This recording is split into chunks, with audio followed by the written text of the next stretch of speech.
So Romans 12, we've already gone through 1 through, we stopped after 6.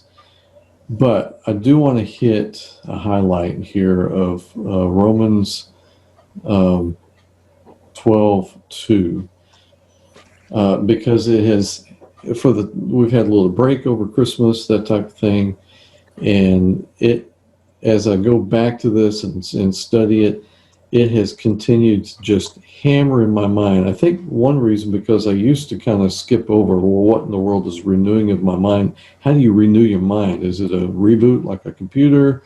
How does that work? But it's come so clear now that the renewing of our mind is undoing what the world is doing continually.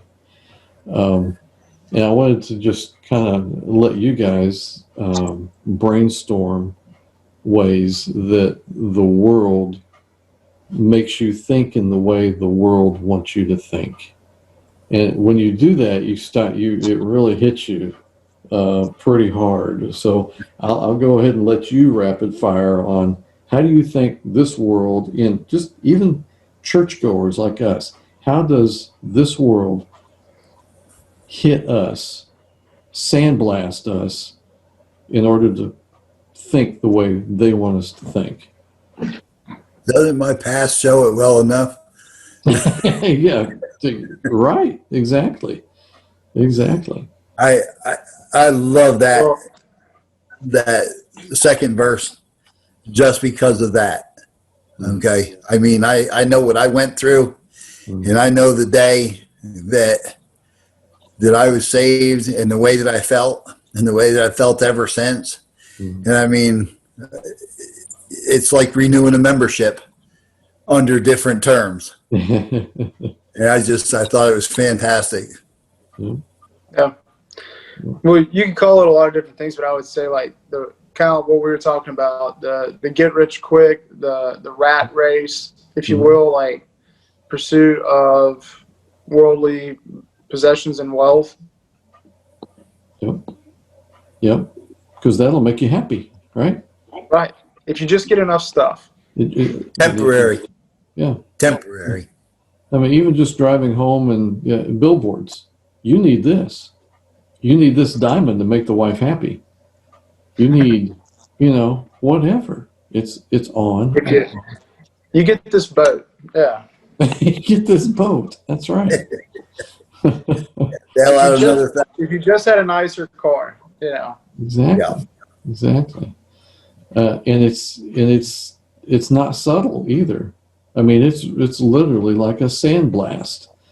And so we get this continual barrage of stuff at us that form our mind in one direction, that gets our compass off.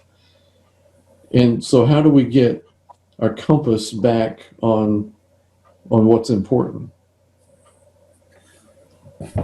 How do we do that? That's what we're doing right now. What we're doing right now. Staying in the Word. Yep.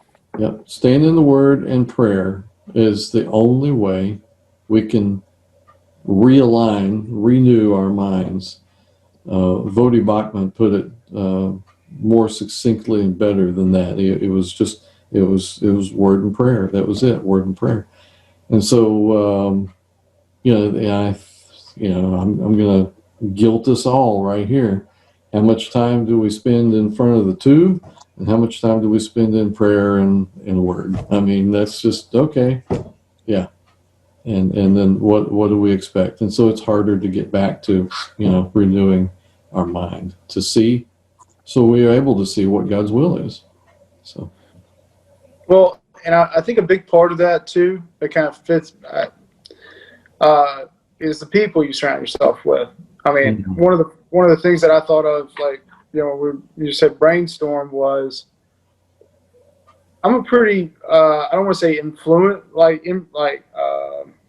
not gullible, or impressionable, but if I hang around someone long enough, I start to develop their mannerisms, their habits, their the way they talk, like, if I'm around somebody that, has a foul mouth or something, my language will get worse. Like if I'm around someone that talks a certain way, or like I have a tendency to do that. So I think surrounding yourself, and for me, I still consider myself pretty young, surrounding myself with, I'm not going to call y'all old. I'm not going to do that. But some guys with experience. And good or sad? Yeah, some experience. I think that's really important to those influences that that point you to word and prayer. Yeah. That's so. Poor company corrupts good character. Mm-hmm. Yeah. So true. So true. All right, so we won't go through all of 1 through 6, but we'll get our engine started back into the system, because it kind of starts a series at 6. So if Ned, would you read verse 6, just verse 6? Sure. Having gifts that differ according to the grace given to us, let us use them, if prophecy, in proportion to our faith. Okay. And he's talking about the body of Christ, and he's about to lay out that we each have specific gifts for the church, specifically the body of Christ. And so the first one he mentions is prophecy. And I was listening to Mike Winger, whom I have learned to really respect on YouTube. If you get a chance to listen to him, pretty doggone solid theology. He said prophecy seems to be the easiest to falsify. And so it's kind of literally telling the future. And it's not just teaching, because teaching is specifically mentioned later on. So therefore, it's not just teaching.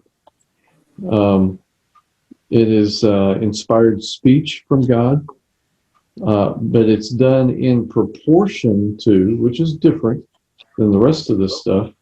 It's in proportion to the faith given you.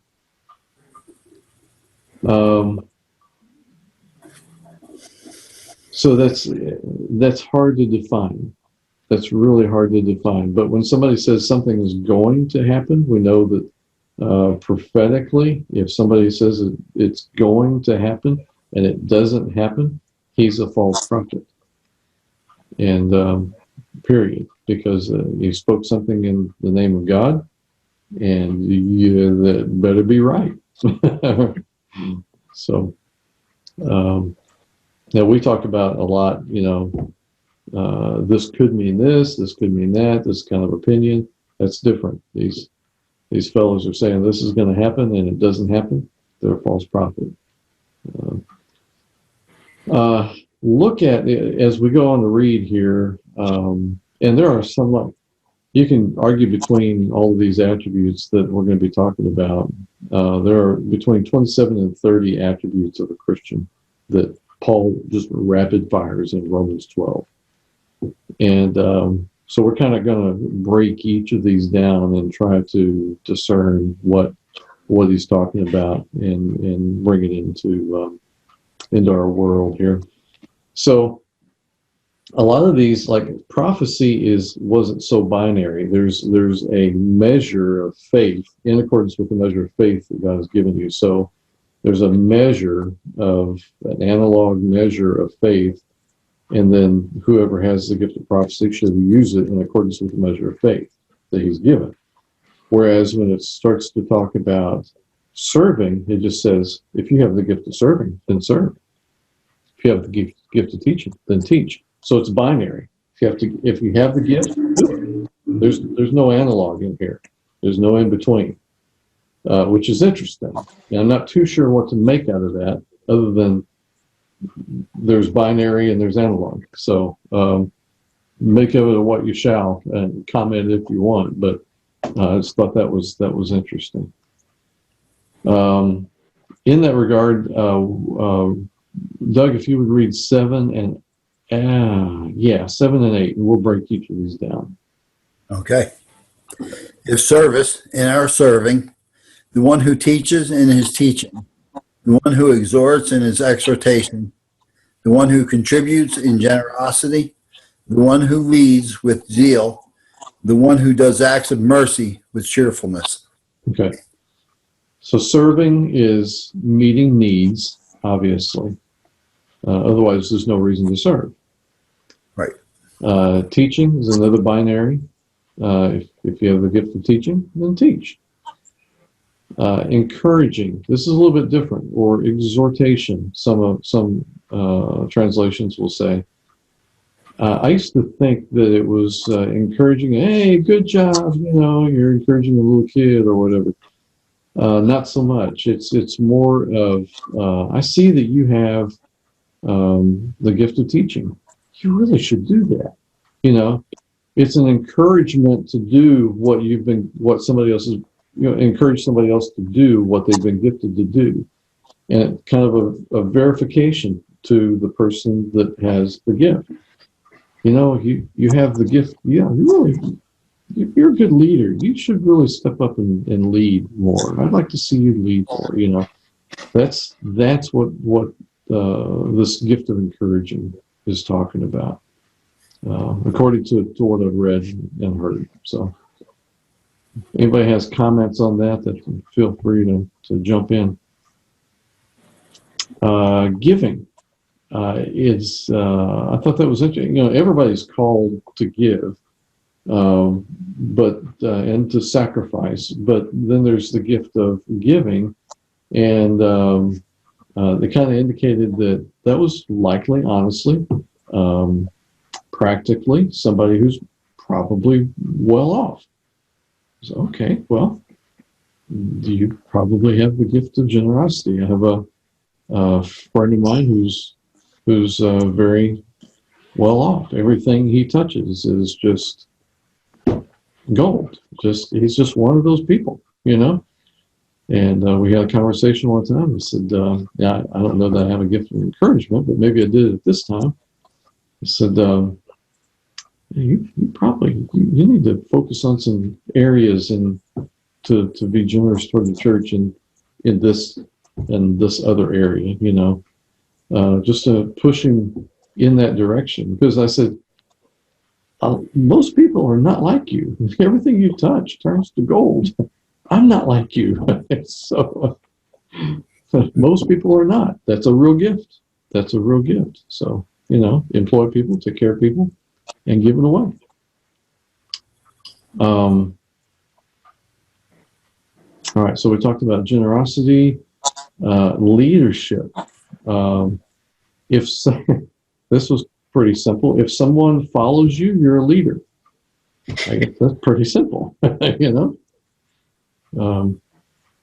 Ned, you have employees.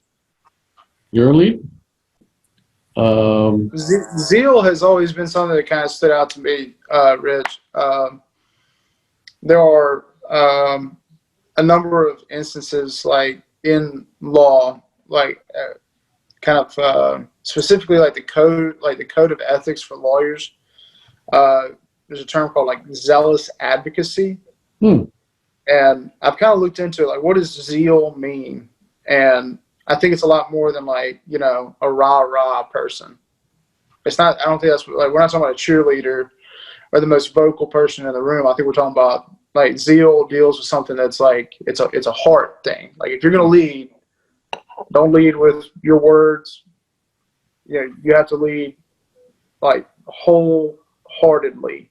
You have to really believe in what you're doing, and call it passion. Yeah. But to have a heart for the mission. Whatever it is that you're doing, don't just be a yes man because you think you're a leader. Yep. Not just doing it because of the paycheck, but because of the passion you have for what you're doing. Right. Like in this context, like people, oh, you're a leader. We need you. You need to go lead this project. Mm-hmm. Well, yeah, but it's not. That's not my heart. Okay, like I can't. I don't have the time, the energy, the effort, what have you, to lead that up and recognizing that about yourself. You know what I mean? The value of no, learning how to say no. Yeah. Good point. Zeal is super important in leadership. And I will have to say, President Trump had a lot of zeal. You got to give that to him. Let's see, where did we go? Mercy, cheerfully. Here, you can almost see it as another analog. So, but it's, I don't know, is it a binary or analog? I don't know, but it tells you how to have mercy. Mike Winger brought out that, if you have mercy, you may be working with folks that are down and out, that a lot of people would be very frustrated with. And so you may need to be reminded, that's kind of what I got from him, to do it with cheer, do it with cheerfulness, as opposed to just having mercy. Here's $10, go get something to eat, Well, I kind of look at that as like how I'm trying to do the recovery. Mm-hmm. I try not to go in there and sit down and talk to these people like, okay, you've got a problem, we need to take care of it. I try to go in and I try to sit down and I try and tell them, look, I've been there, okay, and I know it's hard, but we can do this, and not only do you have to do it alone, but we can do it together, So kind of to show not just cheerfulness, but compassion, Mm-hmm. in what you're doing, Yeah. so that it will also bring their level of cheerfulness up. Mm-hmm. Obviously, it goes a long way. If otherwise, Paul would not have mentioned it, right? I think you're right. Yeah. I think you're right. Well, it may be a silly analogy, but I can't think of how many times I got in trouble for doing the right thing with the wrong attitude. Like, you remember like your mom saying, hey, like, getting on to you and be like, what? I'm doing what I'm supposed to do. Yeah, but you got a bad attitude about it. Yeah, why'd you roll your eyes? You're putting up your clothes, but you're huffing and puffing or pouting or whatever. Like, if you're doing acts of service, you're serving, your fellow man, the community, what have you, but you're doing it saying, what a burden on me, what a burden it is to do this, or like, you're doing it for prideful reasons. You're not getting you're doing more harm than good. I think that's a really good point. If you don't do it with cheerfulness and the right attitude, you totally undo the doing. So, right. Good. See, and that pops to my mind, like when we were in the military. Okay, what we used to tell our subordinates all the time is, I wouldn't assign you to do something I never did myself. Mm-hmm. Okay, did I do it with a smile on my face when I did it? Mm-hmm. Not sure. So how could I expect them to have a smile, even though I'm telling them I did? Yeah. Oh, too funny. So good stuff. I love the rapid fire though, that he gives in that, and we'll go over the whole thing later on. But verse 9, I'll read, and we're going to break this down a bit. Love must be sincere. Hate what is evil. Cling to what is good. And so I looked at these as kind of three different areas. It's really not. They're really tied together. Other translations say, "Don't be a hypocrite," and "Love must be sincere." Pretty close. But if you're not sincere, it's going to eventually kill the church. So the truth will come out eventually. There's a caution not to let that be an excuse to be a shallow Christian. In other words, I hate a certain group of people, but at least I'm not a hypocrite. And we kind of heard people say that, and that's a wrong kind of sincerity. They're sincerely truthful. However, the real problem is they hate people, you know. Right. So we can't hide behind that. What else do you say? Is that people often prefer looking good rather than being good because it's so much easier. So that sincerity is just, you know, they're sincerely trying to look good, but deep down there, it's, you know, they're corrupt. When it says hate what is evil, it comes as a package. The package is you must hate what is evil and cling to what is good in order to truly love somebody. So we can't not hate what is evil if we're trying to give love. So there's an opposite method here. We can't love everything. So we hate what is evil, what draws people away from God. We need to hate it. Cling to that which draws people to God. So for love to be sincere, we have to, this is a package, we have to hate the evil and cling to the good for love to be sincere. Is that, are you picking up what I'm putting down? We need to, and as far as hating the evil, we need to abhor, is what some versions say, abhor what keeps people from being acceptable to God. So we don't hate the people that do it, but we certainly hate the act. Why? Because it draws people away from God. And it kills people. Right? Right. Well,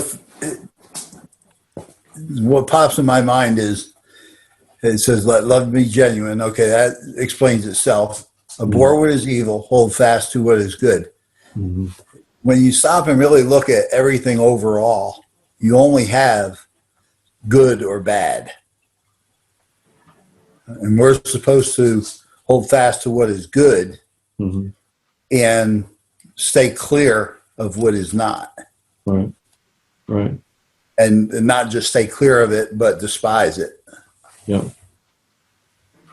And if we don't, then our love is not sincere. Right. Right. So I've never looked at those as a package before, but they truly are. They truly are. Yeah, I think that's pretty fitting with the past couple of days. This verse, like you take these and say, okay, Mm-hmm. what is evil and what is good, and what are we clinging to? Yeah. As a people. Yeah. Yep. A lot of the people involved were clinging to the wrong God. For sure. Yeah. Yeah. Yeah, it's and let our love be and mine says genuine. And I think of that as I think we use the word love almost too much. Like, oh, I love that food. I love that restaurant. I love that movie. When you really stop and break it down, there's a big difference between that and the love you have for your kids, the love you have for your wife, and those kind of things. And that is genuine. Yeah. And we're called to love each other with that same genuine love. And so if I'm going to tell you, Rich, I love you, and I've done that before, yep, I better mean it. Yep. I better stop and really stop and really think about that. Do I love Rich the way I should? That's right. I've been meaning to talk to you about that, Ned. Well, no, I mean, if we're going to say it, you better mean it. That's it. One nice thing about this, the cling to what is good, is actually a kind of a marriage term. marry to what is good. So it's not just love what's good, but you join to it. You join to that which is good. Now, as a warning, doing that will cause you to look intolerant and be called a legalist. You know, if you're clinging to what's good and calling bad what's bad, it starts making us an enemy of the world. And but love those that are in it. And we're going to see later on, not tonight, but we're going to see later on exactly how to diffuse evil. And I think it's awesome. But I'm going to call it to a close this evening. And we will continue with Romans 12 next week.